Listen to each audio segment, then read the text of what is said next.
गांव में आदित्य और अशोक नाम के दो गरीब भाई रहा करते थे। दोनों गांव में छोटी मोटी मजदूरी करके किसी तरह अपना गुजारा किया करते थे।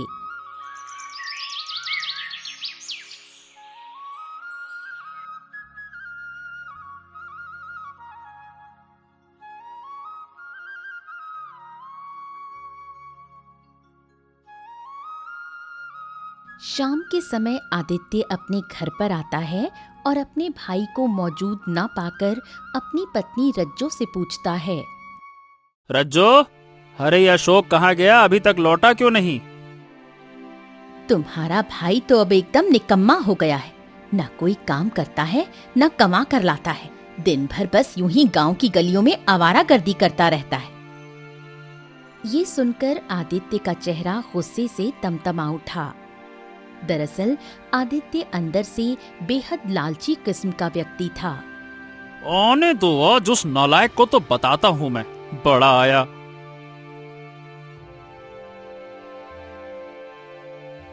आदित्य गुस्से में घर के बाहर आकर अपने छोटे भाई अशोक का इंतजार करने लगा।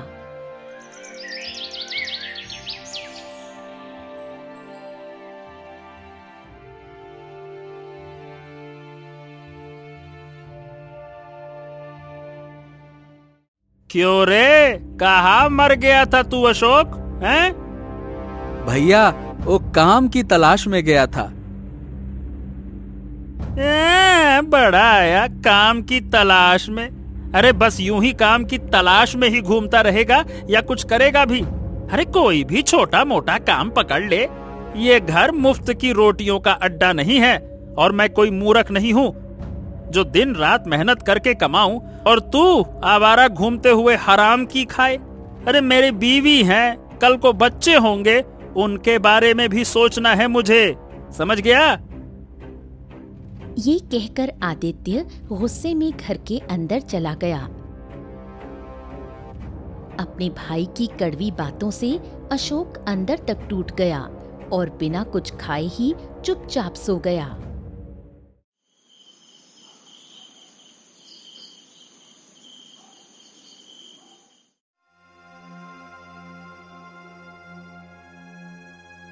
तुम्हें पता है, तुम्हारे भाई ने खाना तक नहीं मांगा। चलो अच्छा ही हुआ, एक वक्त का खाना तो बचा। ये सब ठीक है, लेकिन कल को जब हमारे बच्चे होंगे तब तुम अपने भाई का क्या करोगे? अरे सीधा सीधा बोलो रज्जो, कहना क्या चाहती हो? तुम मूर्ख के मूर्ख ही रहोगे। आज वो कुंवारा है इसलिए चुप है। कल को उसकी भी बीवी आएगी और वो भी इस घर में हिस्सा मांगेगी। आधा घर तो उसके हिस्से में चला जाएगा। फिर हमारे बच्चों के लिए क्या बचेगा? ये सुनकर आदित्य एकदम चौंक गया। अच्छा, तो फिर क्या करना चाहिए रज्जो? करना क्या है, उसे साफ कह दो या तो काम करके घर का खर्चा उठाए, वरना घर छोड़ दे। जो नहीं कमाता उसका इस घर पर कोई हक नहीं। आदित्य तो वैसे ही मन लंबे समय से अपने भाई को घर से निकालने की योजना बना रहा था। पत्नी का साथ मिलते ही वो पूरी तरह तैयार हो गया।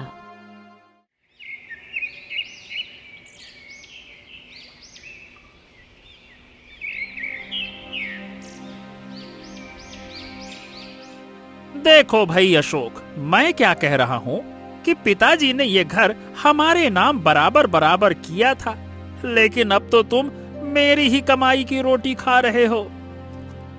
अब भैया, आप कहना क्या चाहते हैं? मैं कुछ समझ नहीं पाया। अरे इसमें समझने ना समझने वाली क्या बात है? देखो भाई, सीधी बात है। मैं घुमा फिरा के नहीं कहूंगा। अब या तो घर छोड़ दो या फिर आज तक जितना भी खाना खाया है उसकी एक एक पाई लौटा दो, बस। अशोक की आंखों में आंसू आ गए। उसने कुछ नहीं कहा और चुपचाप अपना सामान समेटकर घर से निकल गया।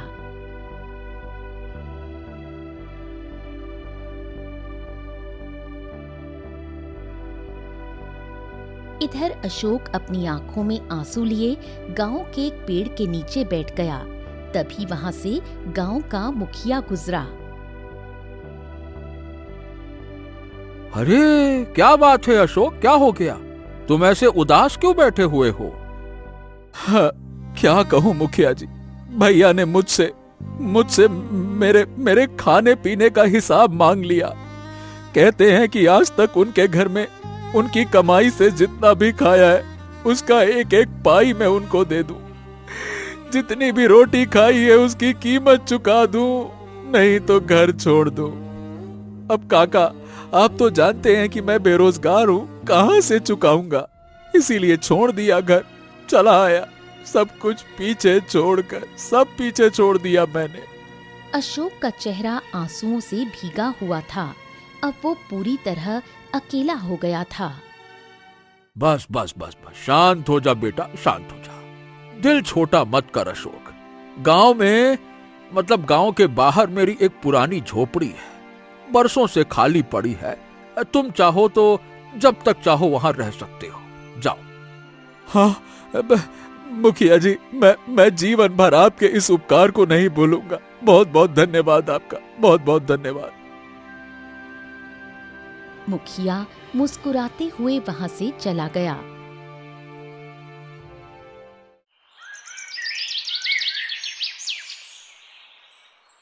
और अशोक अगले ही दिन उस झोपड़ी में रहने चला गया।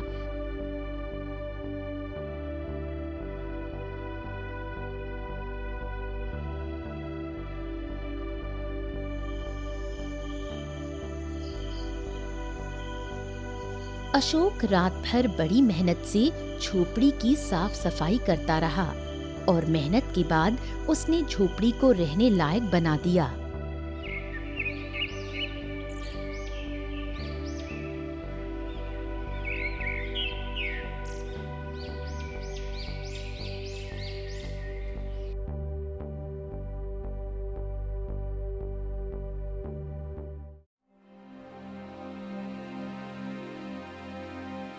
हाँ, अब बताओ अशोक, आगे क्या करोगे? मुखिया जी, मैं कोई बड़ा काम तो नहीं जानता, बस मजदूरी करना ही आता है मुझे।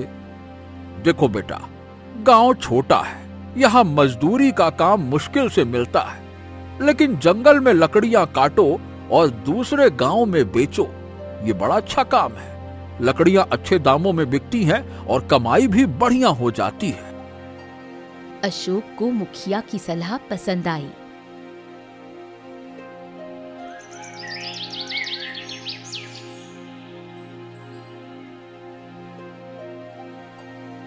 अगले ही दिन अशोक कुल्हाड़ी लेकर जंगल चला गया और लकड़ियां काटकर उन्हें बेचने लगा।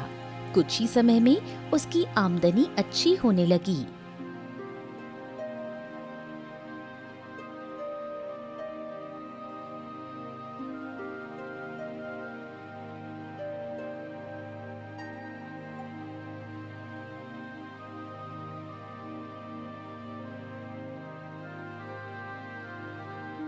तुम मजदूर के मजदूर ही बने रहे और तुम्हारा छोटा भाई लकड़ियां बेच बेच कर अब धनवान बन रहा है। सुनने में तो मेरे भी आया है भाग्यवान कि लकड़ी बेचने में उसको बहुत ही खरा मुनाफा हो रहा है। हाँ, तो फिर तुम भी जंगल जाकर लकड़ियां काटो और गांव में बेचो, क्या पता हमारी किस्मत भी बदल जाए। आदित्य ने अपनी पत्नी की बातों पर गंभीरता से विचार किया और अगले दिन कुल्हाड़ी लेकर जंगल की ओर चल पड़ा।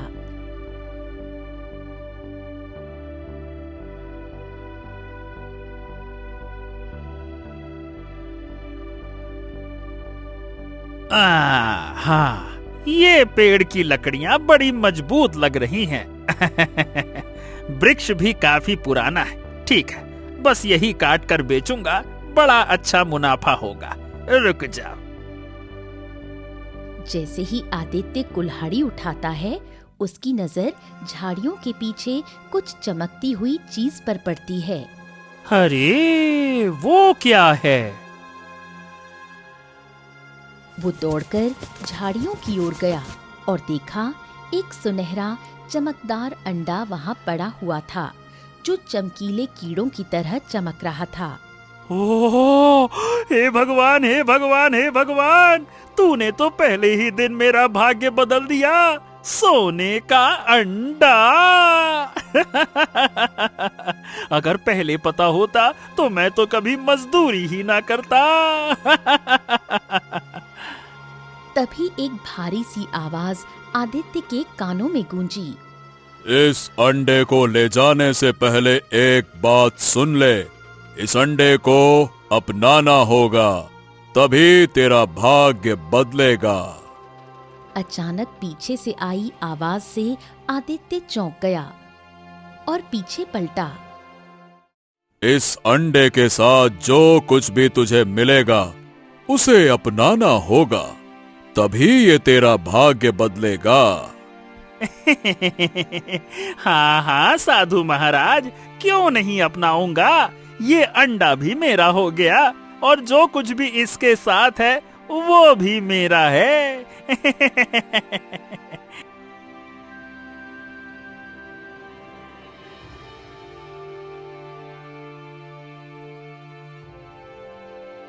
इतना कहकर आदित्य दौड़ता हुआ घर लौट गया।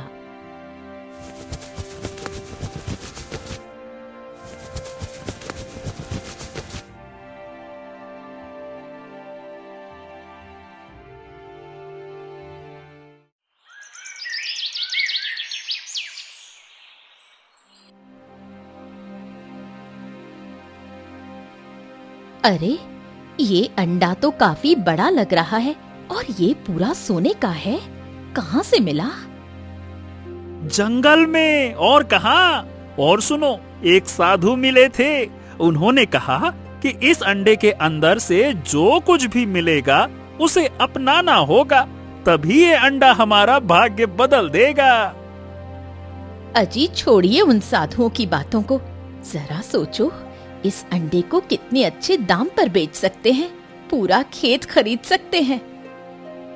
हाँ, बात तो तुम सही कह रही हो। वैसे भी वो साधु पहेलियों में बातें कर रहा था, जो मिलेगा अपनाना होगा।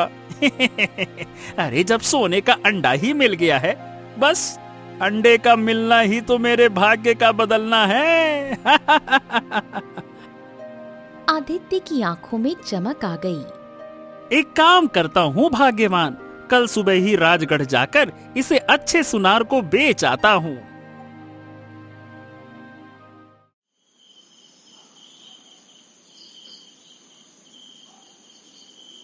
रात को आदित्य अपनी पत्नी रज्जो के साथ सो गया।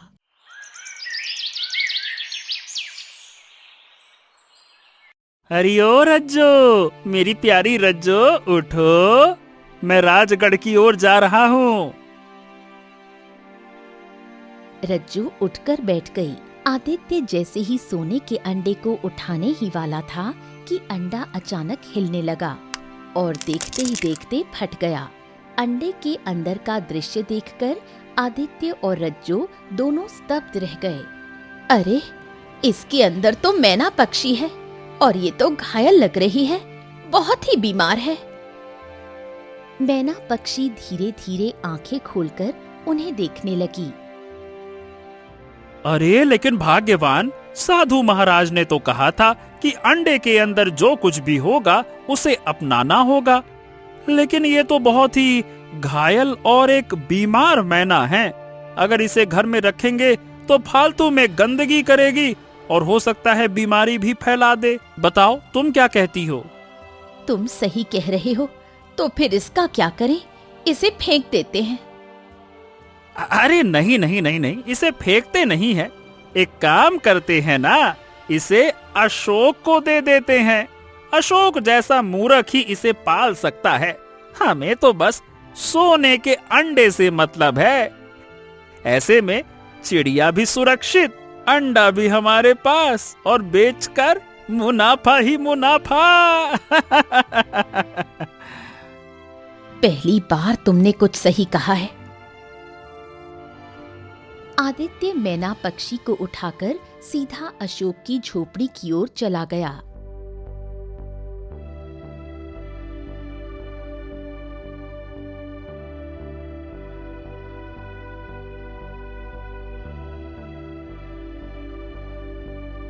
अपने बड़े भाई को देखकर अशोक चौंक गया। अरे अशोक सुनो, ये पक्षी मुझे घर के बाहर घायल अवस्था में मिली है। अरे राम राम राम राम, बेचारी बड़ी बीमार लग रही है। अब देखो, मुझे तो पक्षियों से नफरत है, इसीलिए इसे तुम्हारे पास छोड़ने आया हूँ। तुम्हें तो पसंद है ना ये सब। इतना कहकर आदित्य वहां से चला गया और सोने का अंडा लेकर राजगढ़ की ओर रवाना हो गया। इधर अशोक ने मैना की ओर देखा। उसकी आंखें कमजोरी से खुल भी नहीं रही थीं। हो, बेचारी तो बहुत ही कमजोर और घायल लग रही है। मुझे इसे वैद्य को दिखाना चाहिए।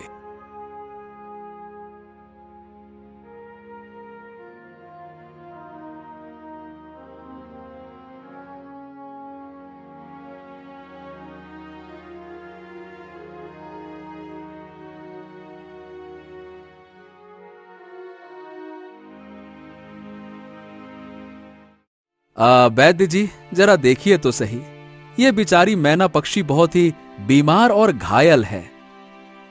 ये लो जड़ी बूटियां। सुबह, दोपहर और शाम तीनों समय इसके जख्मों पे लगा देना।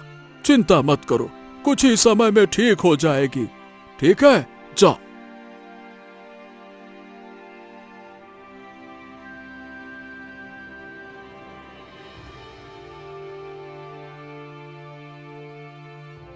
अशोक मैना को लेकर झोपड़ी लौट आया और दिन रात उसकी सेवा में लग गया।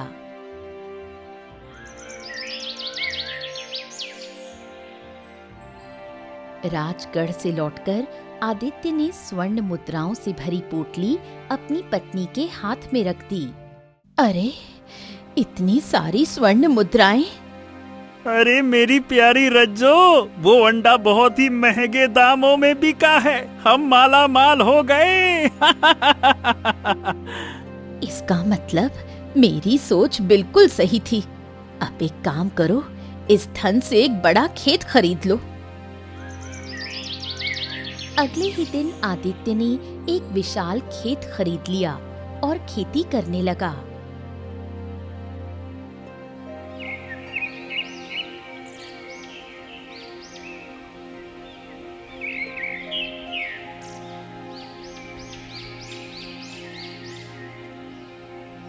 कुछ ही समय में आदित्य की आमदनी बढ़ने लगी। उसका घर अब सुंदर और संपन्न हो गया। इसे कहते हैं किस्मत। तुम्हारा मूर्ख भाई तो अब भी झोपड़ी में है और उस मैना पक्षी की सेवा में ही लगा है। अच्छा हुआ हमने साधु महाराज की बातों पर ज्यादा ध्यान नहीं दिया। वो तो कह रहे थे अंडे के अंदर जो कुछ है उसे अपनाना होगा, तभी तुम्हारा भाग्य बदलेगा। अरे साधु महाराज कहाँ से जाने हम कितने चालाक हैं।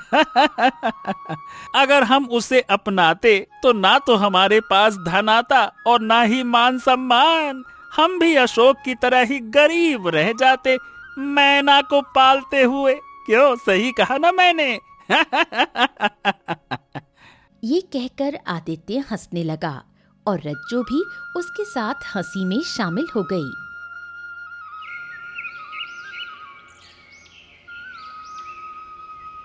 इधर अशोक मैना पक्षी की सेवा में अपनी जान तक झोंक चुका था।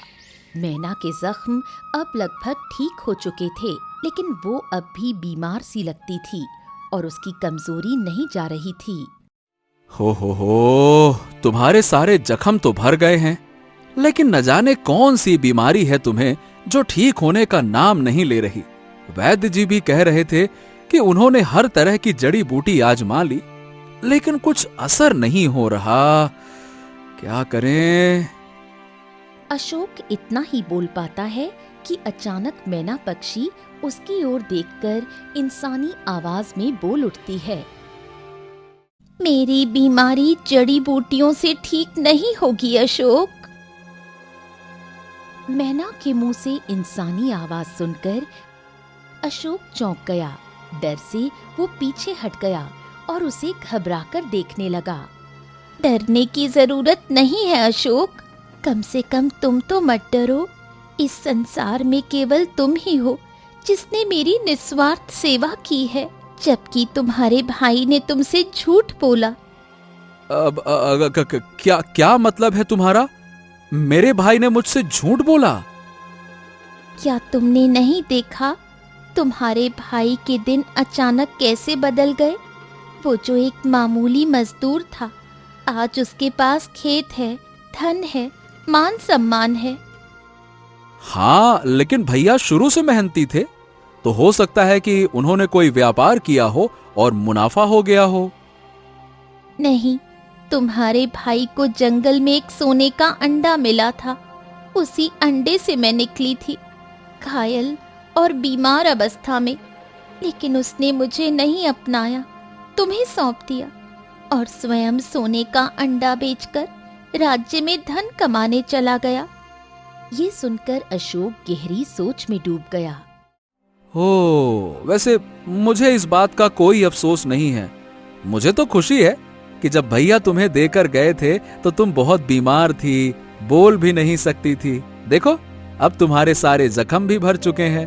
बस तुम्हारी कमजोरी दूर हो जाए, यही मेरे लिए सबसे बड़ा इनाम होगा। मेरे शरीर में जो भीतरी कमजोरी है वो केवल जंगल में स्थित लाल तालाब के जल से ही ठीक हो सकती है। लाल तालाब का पानी? ओह, लेकिन वहां तो राक्षसी रहती है और जो भी वहां गया है वो कभी लौट कर नहीं आया। राक्षसी वहां हर आने वाले से एक सवाल पूछती है और कोई भी उसका उत्तर आज तक दे ही नहीं पाया। मैं जानती हूँ, लेकिन मेरा जीवन अब उसी जल पर निर्भर है। अगर वो जल मुझे नहीं मिला तो मैं ज्यादा दिन नहीं जी पाऊंगी। इतना कहते ही मैना की आंखों में आंसू आ गए। अरे अरे अरे अरे अरे अरे अरे अरे, क्या हो गया, क्या हो गया? मैं अपनी सेवा को व्यर्थ नहीं जाने दूंगा। ठीक है, ठीक है, चिंता मत करो। मैं तुम्हें ठीक करने के लिए हर कोशिश करूंगा। अगर लाल तालाब का जल तुम्हारा इलाज है, कोई बात नहीं, मैं वो लेकर आऊंगा। हाँ, चिंता मत करो। लेकिन वहाँ तुम्हारी जान को खतरा है।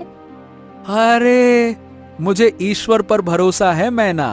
तुम यहीं पर मेरा इंतजार करना, है ना? मैं लाल तालाब का पानी लेकर ही लौटूंगा। इतना कहकर अशोक झोपड़ी से बाहर निकल गया। अशोक गांव की सीमा पर पहुंचा ही था कि सामने से गांव का मुखिया मिलता है।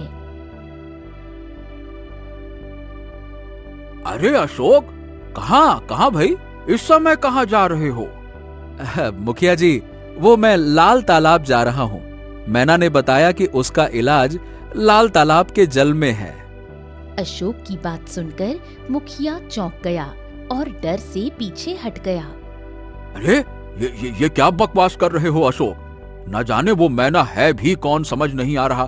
कोई जादुई चिड़िया भी तो हो सकती है, और तुम उस पर इतना भरोसा कैसे कर सकते हो? अब मेरा मन कहता है मुखिया जी कि वो सच कह रही है। पागल मत बनो। तुम्हारा बड़ा भाई आदित्य समझदार था।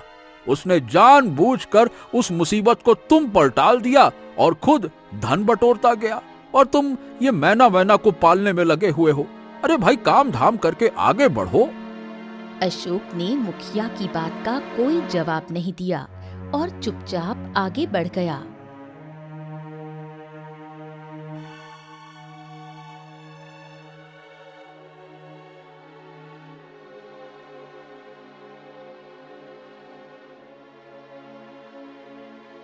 अरे जाओ भाई जाओ, अपने भाई को रोको।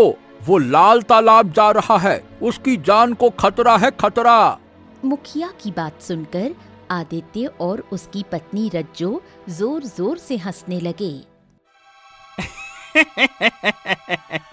मुखिया जी, अब तो आपको सारी घटना समझ में आ ही गई होगी कि मैं कैसे धनवान बना। अब आपसे क्या ही छुपाना, अंडे के अंदर वही मैना थी जो मैंने उस अशोक को दे दी। अब वो उसका पालन पोषण कर रहा है, मुझे क्या करना है। उसे तो उसी समय उस मैना को बाहर फेंक देना चाहिए था, लेकिन वो तो सेवा करने बैठ गया। अब तो हद हो गई है रज्जो, लाल तालाब का पानी लेने चला गया। इससे बड़ा मूर्ख तो मैंने अपने जीवन में ना देखा।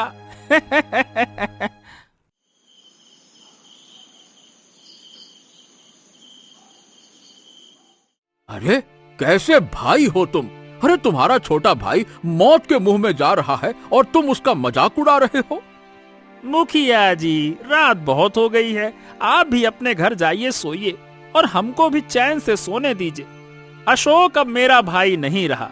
मैं एक धनवान आदमी हूँ और मैं गरीबों से कोई रिश्ता नहीं रखता। चलिए, शुभ रात्रि, नमस्ते, जाइए। मुखिया गुस्से से तमतमाता हुआ वहां से चला गया।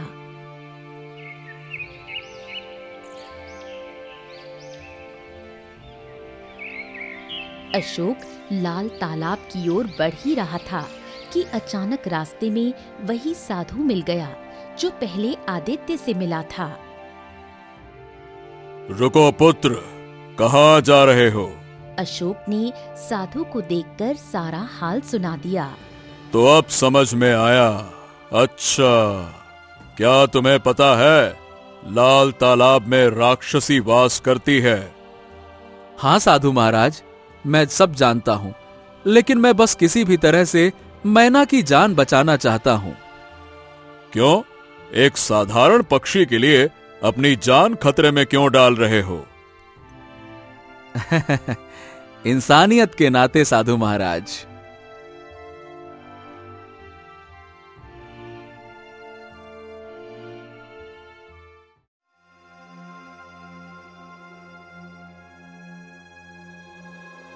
अशोक तालाब के पास पहुंचा, तभी जल से एक गंभीर आवाज गूंज उठी।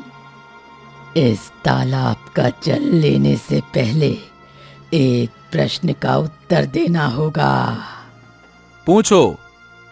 पहले ये बता, तू इस जल को क्यों लेने आया है?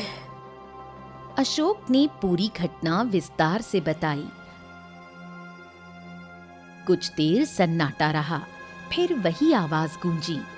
लोग अपने लाभ के लिए जल लेते हैं, तू पहला इंसान है जो एक पक्षी की जान बचाने अपनी जान दांव पर लगा कर आया है। तुझसे कोई प्रश्न नहीं, जितना जल ले जाना है ले जा। अशोक ने तुरंत कलश में पानी भरा और वापस अपनी झोपड़ी की ओर रवाना हो गया।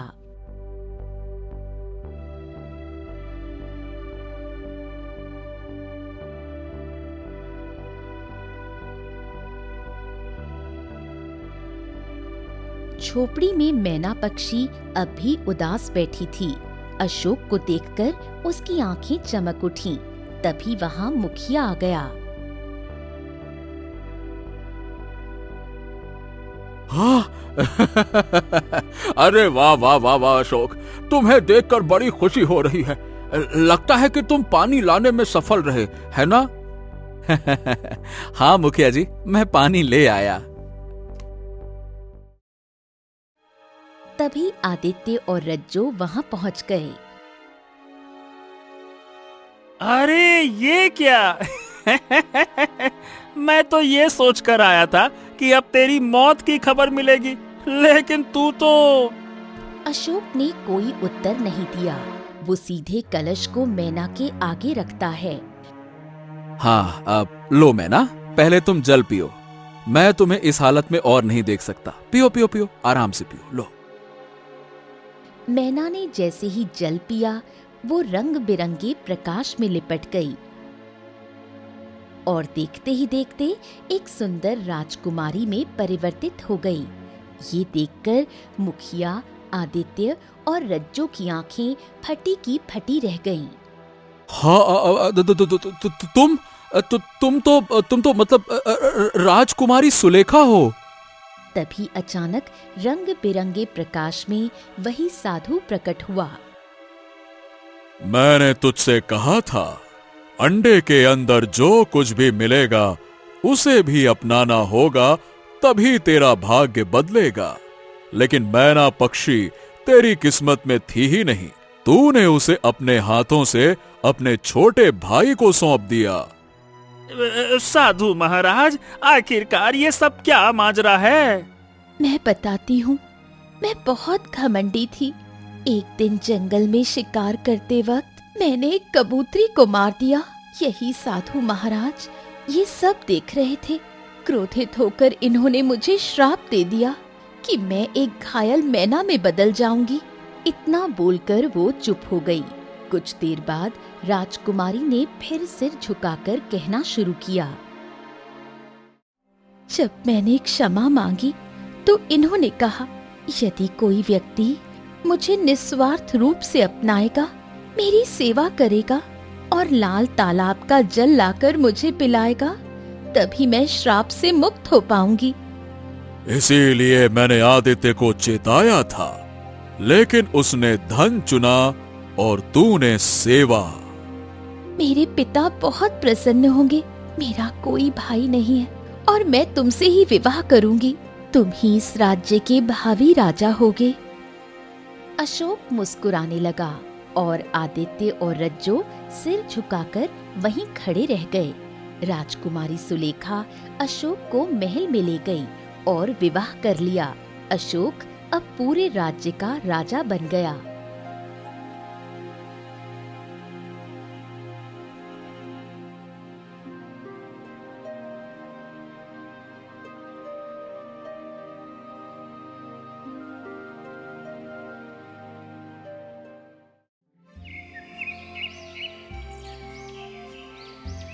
वर्षों बीत गए। आदित्य एक साधारण सा मालिक ही था, लेकिन हर शाम बैठकर एक ही प्रश्न खुद से करता था। अरे क्या करूं अब मैं? क्या मैंने सच में अपनी किस्मत को अपने ही हाथों से उस भिखारी अशोक को दे दिया था? राम राम राम राम राम राम। जीवन में कभी कभी हमारे सामने दो रास्ते आते हैं, एक जो आसान होता है और दूसरा जो सही होता है। आदित्य ने सोने को चुना और अशोक ने सेवा को। धन से आदमी अमीर हो सकता है, पर इंसानियत से वही राजा बनता है।